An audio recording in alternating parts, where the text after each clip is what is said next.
I want to commend each of you for the work that you do with Meals on Wheels.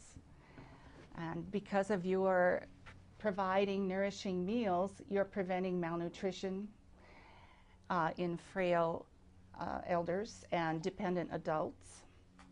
And you are therefore allowing them to remain home independently longer than they would otherwise. So I realize that you are volunteers, and therefore I take the premise that you have a real care for each of your clients, and I commend you for that. Another point that your visit accomplishes is a social contact for these people, and many of them are isolated from the community. You may be the only person that they see on a daily basis. So right there, that is fulfilling a great need. What is elder abuse? There are several forms: physical abuse, financial abuse, sexual abuse, neglect, self-neglect, abandonment, and also emotional and psychological abuse. And more than one form of abuse may be occurring at the same time. The perpetrator of elder abuse is often someone that is trusted by the senior. Could be a family member, a caregiver, someone in a fiduciary position, have monetary relations with the senior. Going into more detail on each type, physical abuse includes anything which gives injury or pain to the senior. Hitting, slapping, burning, shoving, anything that causes harm to the senior in a physical way. This would also include forcible restraint. Sexual abuse is any non-consensual sexual contact of a senior. And also sexual contact of someone who is unable to give consent, perhaps they have mental problems. Neglect and self-neglect is the failure of a caregiver or the inability of the caregiver to give proper assistance to the senior. Whether this is intentional or unintentional, it still is harmful. So it is neglect. Self-neglect would be if the senior cannot take care of himself or herself. Perhaps they're too frail or have medical problems that are interfering with their ability to take care of themselves, or extreme depression. There may be many reasons why. And self-neglect includes hoarding behavior, where lots of things are piled up in the home, sometimes also in the car, which leads to filth, its inability to keep the house clean for one thing, and all sorts of fire danger, fire hazards for the people living in that home. Psychological emotional abuse is any behavior toward a senior that is insulting, demeaning, threatening, belittling behavior, belittling language toward a senior. This would all cause emotional and psychological distress and mental distress. Financial exploitation is any misuse of personal belongings of the senior, or illegal or improper use of his resources. That would include identity theft, stealing of credit cards, misuse of a power of attorney. And it is interesting to note that scammers tend to target older adults because in this country about 70% of the wealth is held by seniors. So in your handouts you will notice a yellow piece of paper. This is a copy of the Elder Abuse Recognition Tool. A laminated form of this is now in your route book, and it can be found in the inside left cover.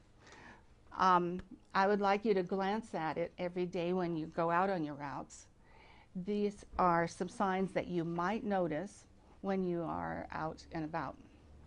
And if you do, I would like you to tell your site manager about these situations. So if you notice going down, it says elder abuse hurts. And then there's a phrase horizontally that goes with it. These are not all the signs of elder abuse, because in your brief encounters with seniors on a daily basis, you wouldn't see certain things like bed sores or, but these things you could notice. E, extremely withdrawn behavior. L, lots of mail piled up. D, demented person left unsupervised. E, elder appears or acts fearful. R, restriction of or isolation of the elder by a caregiver. A, any injury incompatible with explanations. B, bruises, burn marks. Caution on the bruises. Seniors do bruise very easily, so not every bruise means that it's elder abuse or neglect. But if you notice a handprint mark, this is a suspicious kind of bruise. If you notice bruises on more than one plane of the body at the same time, and the senior says, I just tripped and fell, well, you only fall and hit in one direction. So this is suspicious. U, unclean and lack of grooming. This could be a sign of neglect or self-neglect. S, scratches, sores. E, extreme depression, crying. H, hoarding. U, uncombed, matted hair.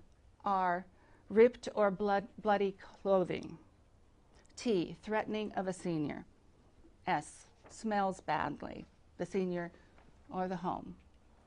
This could be a sign of neglect or self-neglect, or it could be a medical problem.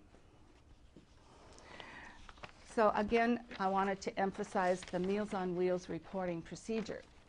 So if you notice signs such as this, you need to talk to your site manager right away. And together you will decide if this is a situation that requires calling Adult Protective Services, APS, or the police department, 911, if you think that there is criminal activity or if the senior is in imminent danger. Other signs of abuse could be the senior appears overly medicated or sedated, unusual weight loss, lack of food, heat, or electricity in the home, a malnourished or mistreated pet. Signs of financial exploitation. First, let me say that financial exploitation is on the rise. There's an estimate that $2.6 billion a year are lost by seniors, and that was an estimate in 2009 done by Metropolitan Life. So signs that you might see, the elder could talk to you about how stressed out they are about finances. You could see eviction notices piled up. You could notice that perhaps the person could no longer afford to pay for their Meals on Wheels meals, which are very affordable. You could see piles of bills. If you notice things such as the caregiver's refusal to spend money on the elder, or a caregiver's refusal to attend or assist to an elder, these are also signs. If the elder is suddenly giving gifts, very valuable gifts to the caregiver, this could be a sign as well.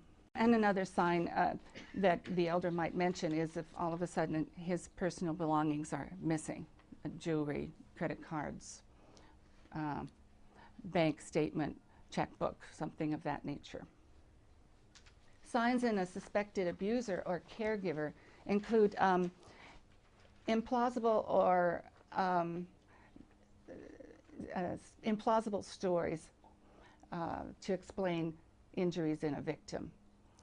So if the caregiver is trying to explain how this fall happened of this elder, and it doesn't make sense to you, that's possibly a sign. If the caregiver doesn't allow the senior to speak. I've even heard where a caregiver, in order to isolate a senior, took the batteries out of the hearing aid. If you notice handling, if the caregiver is handling the senior in a rough manner or speaking to him angrily or in an insulting manner. If the caregiver appears drunk or under the influence of drugs, that would be a problem. If the caregiver appears to have a resentment toward the senior, that is also a sign. So in summary, I want to emphasize to you that because you see seniors on a daily basis, on a regular basis anyway, you don't come every single day, but you come on a consistent basis, you have more of a chance of noting changes in that senior. And you are in a prime position to be that person that might save the senior's life, or improve their condition, their quality of life. So I want to also emphasize that you don't have to prove that elder abuse and neglect is occurring. When you report to Adult Protective Services or to the police, they will send out professionals to do the assessment, and you can feel some relief that you've helped the situation. So I just wanted to, again, thank you for coming to our seminar, and keep your eyes open. And I wanted to empower you to take action if you see something that is suspicious. Thank you very much.